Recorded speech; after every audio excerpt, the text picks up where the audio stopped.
Ya había yo avisado a mi familia que ya había aterrizado, que ya estaba en Francia. Il avait déjà prévenu sa famille et sa conjointe qu'il était arrivé à l'aéroport. Ensuite, Y después de eso, pues, il a été privé de contact avec l'extérieur.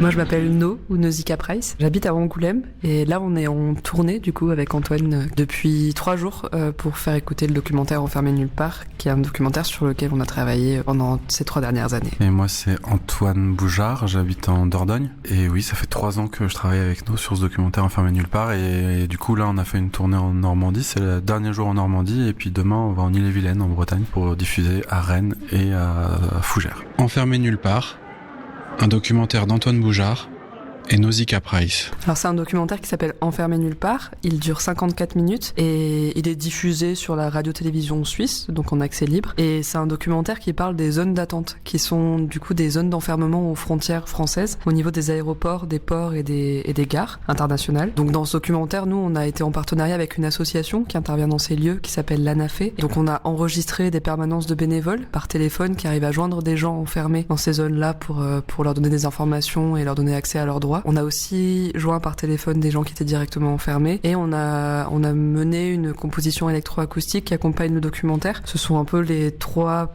personnages de ce documentaire-là qu'on découvre avec une narration qui essaie de faire comprendre un peu les logiques de cet enfermement-là et celle de l'administration française en ce qui concerne ces personnes qui cherchent à entrer en France. Allô ? Oui, bonjour, je suis bien à la police aux frontières ? Oui, alors, Léa Rougeau de l'association ANAFE.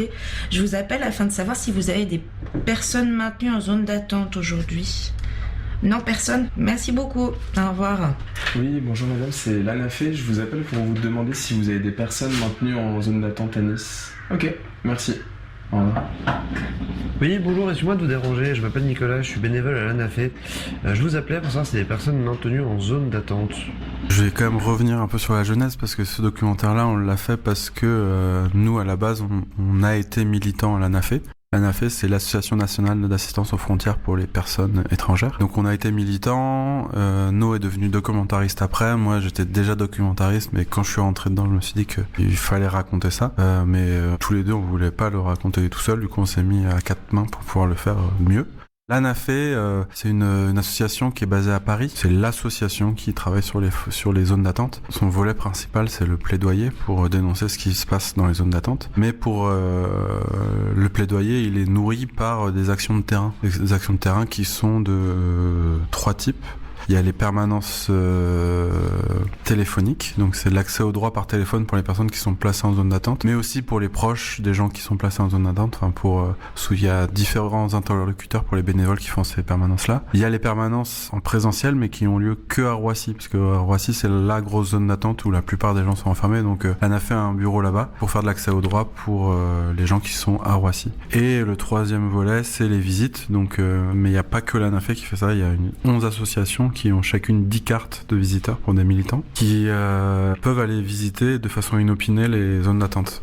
Donc là, dans ces moments-là, l'idée c'est pas de faire l'accès aux droits pour les gens, c'est plutôt d'aller voir l'état des zones d'attente, s'entretenir avec la police aux frontières pour voir quelles sont les pratiques quotidiennes qui sont mises en place dans les zones d'attente, et aussi s'entretenir avec les gens pour voir qu'est-ce qui se passe pour eux, aussi bien évidemment leur donner des infos sur parce que souvent ils sont pas au courant de où ils sont, qu'est-ce qui se passe pour eux, qu'est-ce qui va se passer dans les heures qui vont venir. Du coup, faire un peu l'accès aux droits des premiers secours, j'ai envie de dire. Et ensuite, c'est les permanences qui prennent le relais. Et de temps en temps, intervenir auprès de la police aux frontières quand il y a des manquements aux droits humains, type la police aux frontières qui veut pas appeler un médecin pour une personne qui souhaite voir un médecin, pour une personne qui veut demander l'asile et la police aux frontières qui fait semblant de se boucher les oreilles à ce moment-là. Quand les visiteurs arrivent, ça donne un autre poids à cette demande-là. C'est un peu les 3 volets de l'action de l'ANAFE.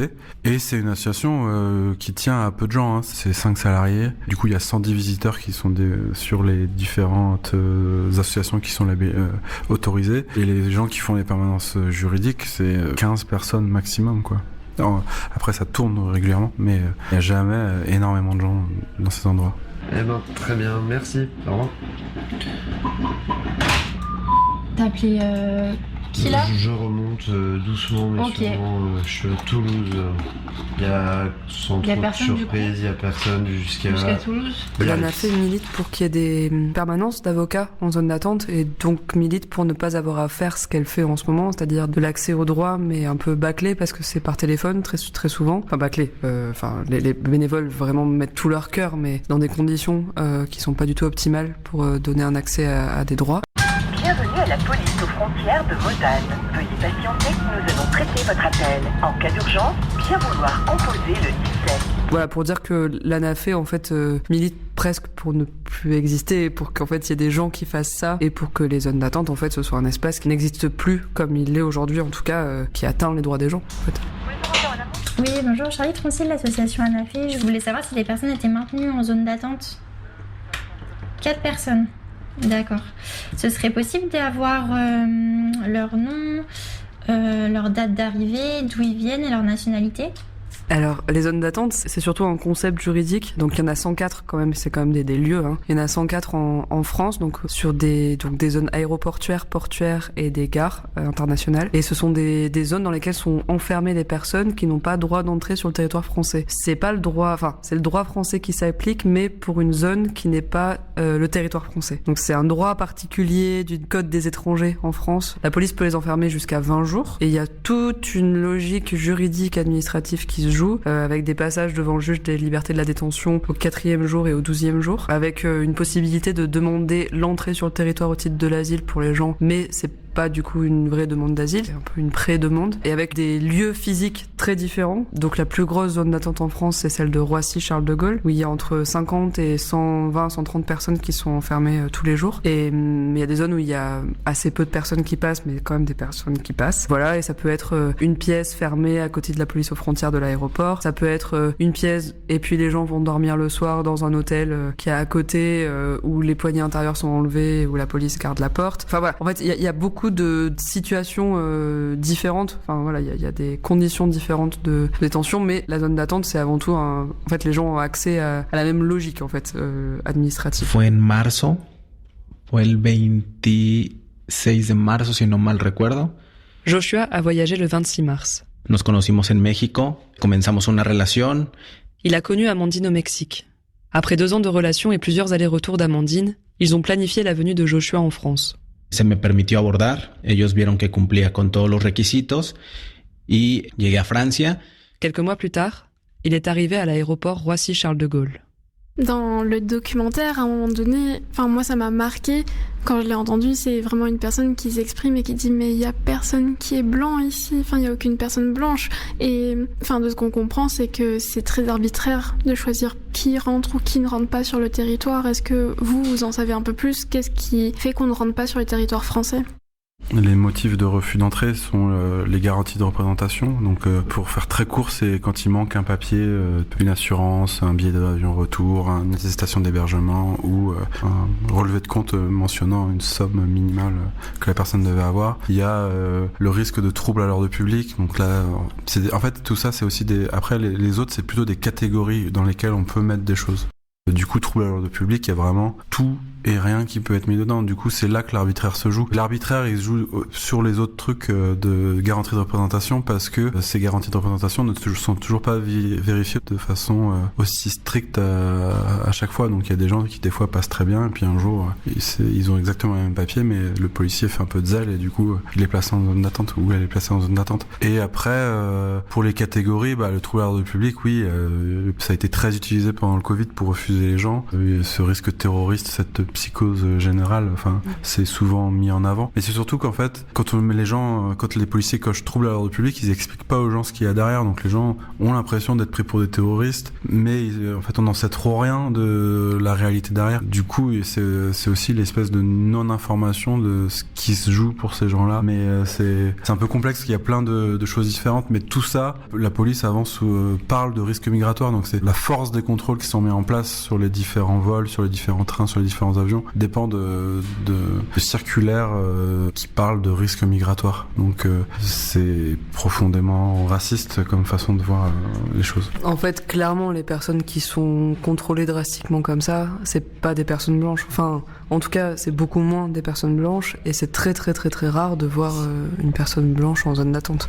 Ce qui montre que tout le monde n'a pas les mêmes chances d'être touriste non plus, parce qu'il y a beaucoup de gens qui viennent pour des raisons touristiques. Mais il n'empêche que la police considère que parfois les personnes représentent quand même un risque migratoire, même si en fait elles réunissent tous les papiers au final, la police va considérer qu'elles mentent et qu'elles ont des raisons différentes d'entrer sur le territoire que ce qu'elles énoncent.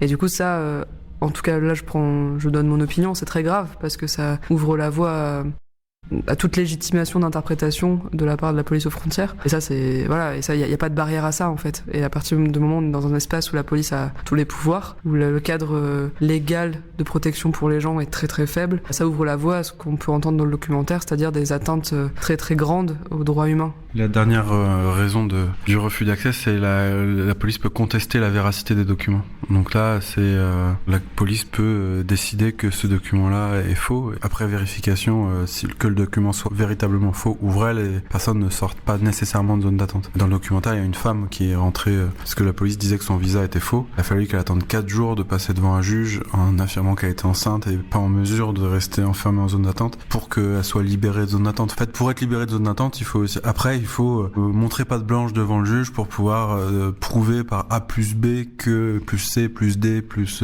toutes les lettres de l'alphabet que les gens vont rentrer chez eux. Et les façons de vérifier de la justice sont quand même parfois violentes pour ça. Ils nous ont dit qu'on va vous amener à l'hôtel. On est sorti, on a marché, on escorte avec des policiers comme si tu as fait un crime ou bien un délit. On a croisé même des gens, des personnes qui arrivaient comme ça. J'étais ébahi. Vous parlez de justice et on l'entend d'ailleurs dans le documentaire qu'à un moment donné on passe devant les juges, etc. Mais c'est long, 4 jours, c'est long. 4 jours d'attente et de pas savoir ce qui se passe dans un pays où on comprend pas forcément la langue et que finalement parfois les personnes repartent sans voir le juge. Tu pointes quelque chose d'hyper important qui est que, en fait, il y a aussi une logique d'intimidation en zone d'attente de plein de manières différentes, de par les conditions de détention, de par des méthodes d'intimidation. Voilà, enfin, je me permets d'employer ce mot parce que convoquer une personne tous les jours dans un bureau en tant que policier pour lui dire alors maintenant dis-nous vraiment ce que tu viens faire en France, c'est une logique d'intimidation. Forcer quelqu'un à faire un test PCR, pouvoir être envoyé, c'est une forme d'intimidation. Et ça c'est quelque chose que nous dans nos entretiens on a très souvent entendu et aussi dans les permanences téléphoniques. Et du coup souvent les personnes en fait ont peur et ne veulent pas rester dans cet espace-là. Donc alors qu'elles auraient tous les droits de rester en France en fait s'en vont avant les 4 jours et avant du coup ce 4e jour qui leur permettrait peut-être une forme de considération de leur situation. Et aussi, donc ça c'est une des raisons qui fait que les gens ne passent pas devant un juge, c'est qu'elles souhaitent repartir avant, mais surtout la police en fait les renvoie. Parce que la police, dès qu'il y a un vol qui correspond à la provenance directe de la personne, en fait, elle essaie de renvoyer la personne par ce moyen-là, quoi. Du coup, tout ça fait qu'au final, c'est très très long, 4 jours, mais les personnes, voilà, parfois, en tout cas, ne restent souvent pas cette durée-là, quoi. Il y a l'ANAFE qui a fait un gros travail il y a 1 an ou 2 ans, qui a fait un recours au Conseil constitutionnel pour pouvoir avancer ce délai à 2 jours, et ça a été rejeté. Donc... Voilà, on est toujours sur 4 jours avant de voir le juge.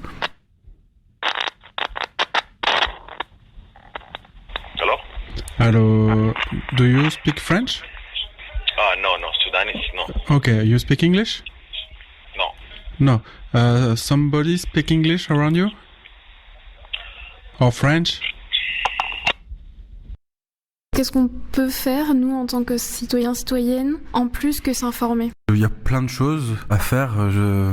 Déjà, les zones d'attente, c'est très méconnu. Donc, si des gens ont connaissance de ça, en parler autour d'eux. Si des gens écoutent le doc, en parler autour d'eux. Sans forcément les faire écouter le doc, parler de ce qu'ils ont entendu autour d'eux. Après, l'ANAFE cherche souvent des bénévoles. Donc, s'il y a des gens à Paris ou des gens en province pour faire de la visite de zones d'attente plutôt, peuvent contacter l'ANAFE, faire des dons à l'ANAFE ou faire des dons à d'autres associations. Ça s'inscrit dans une logique plus large.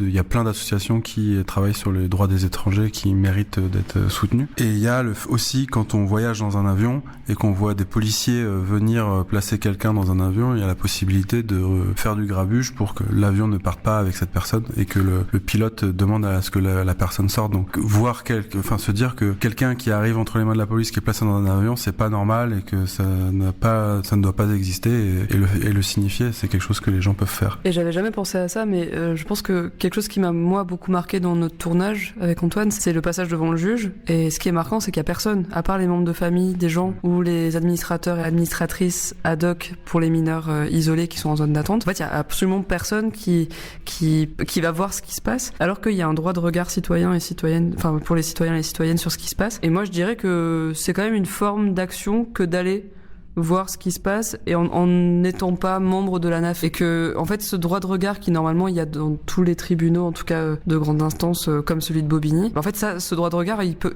difficilement être exercé à Roissy, dans la zone d'attente de Roissy par exemple, parce que en fait c'est une annexe du tribunal de Bobigny qui est placée là-bas, et c'est vraiment un droit en fait les associations ont beaucoup milité contre ça, parce que ça crée une invisibilisation encore plus importante des gens. Donc même si c'est compliqué d'accéder aux zones d'attente, ça peut aussi être une forme d'action que d'aller juste assister à un jugement, et que la police voit que en fait c'est su de la part des citoyens qu'il y a des gens qui sont là, qui sont jugés dans telles conditions. Moi je trouverais ça important, et je vais pas être trop long, mais en fait ce documentaire on l'a aussi fait parce que pour nous ça reflète une logique de la politique migratoire française en fait, et c'est aussi se questionner sur en fait qu'est-ce que l'État cherche à faire de ces gens, et quelle est la logique derrière tout ça. Juste en fait se questionner là-dessus, et si des gens ne sont pas questionnés là-dessus, peut-être que effectivement la zone d'attente est un cas assez emblématique de un peu cette politique crue en fait. S'il n'y a pas de garde-fou à cette politique-là et à cette logique-là, qu'est-ce qui se passe? Quelles atteintes aux droits il se passent? Et est-ce que vraiment on veut ça? Et je pense que si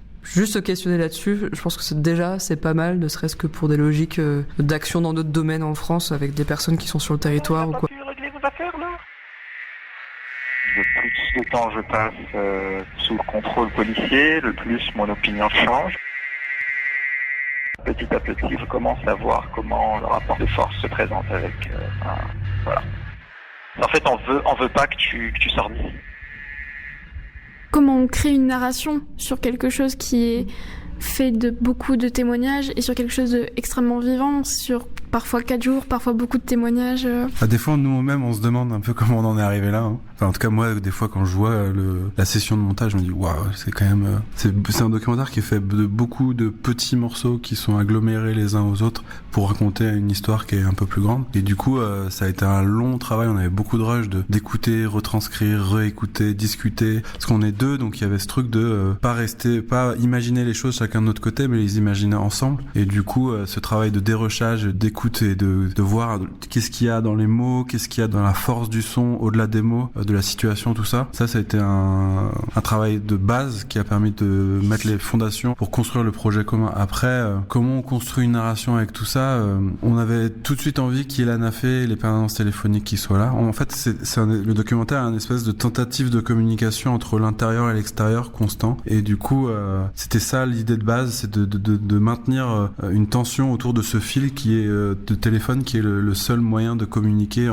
pour rentrer à l'intérieur ou pour essayer de sortir de là. Et du coup, il y a les gens qui sont enfermés, qu'on a eu au téléphone, et du coup, il y a pas mal de voix différentes qui sont pas nommées de ça, mais il y a quelques voix récurrentes qui permettent de lier un peu tout ce propos-là. Il y a les permanences juridiques par téléphone qui posent des questions et en même temps qui répondent à des questions, et qui permettent de structurer et de reposer l'oreille aussi, parce que l'écoute de voix téléphoniques est un peu fatigant, donc c'est des moments où aussi l'oreille peut un peu se reposer pour pouvoir être prête à re-rentrer dans des moments d'écoute un peu plus intenses et un peu plus durs. Voilà, après ça a été un travail d'expérimentation, on a essayé, on a pris le temps, c'est ça. Oui, et en fait pour penser à l'espèce de crescendo global, on l'a quand même pensé du point de vue des gens en fait, et de l'ANAF derrière qui commence à dire en fait vous êtes en zone d'attente, c'est pas en France, voilà tout ce discours-là, et petit à petit en fait aller vers la logique de nous ce qu'on a appelé en fait un peu le renvoi à tout prix,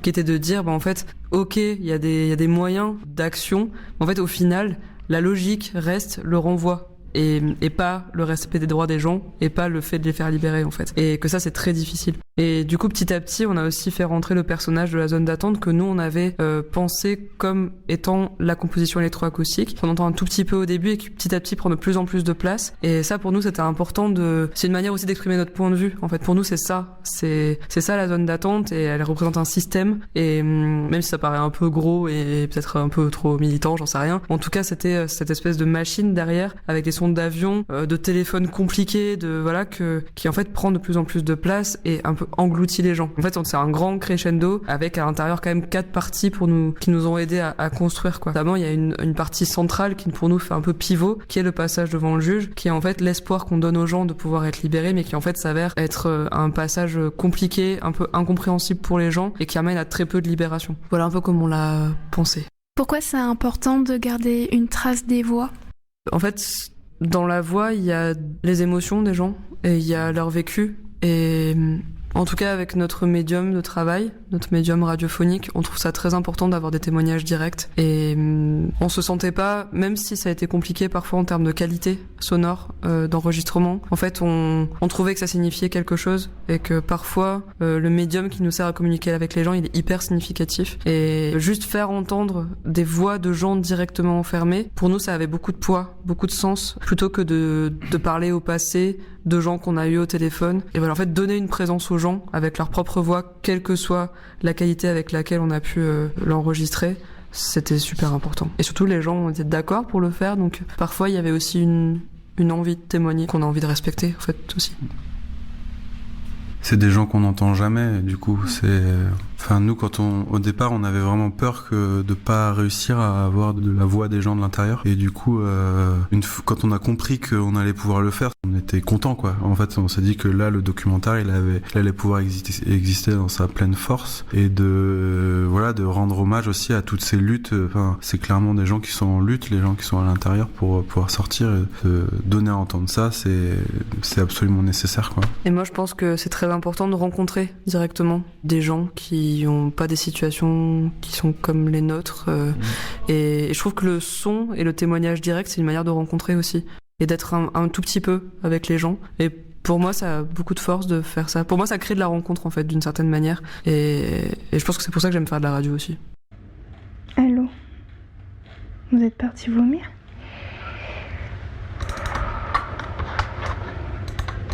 Comment ça se fait qu'ils vous ont brutalisé ? Comment ça s'est passé ?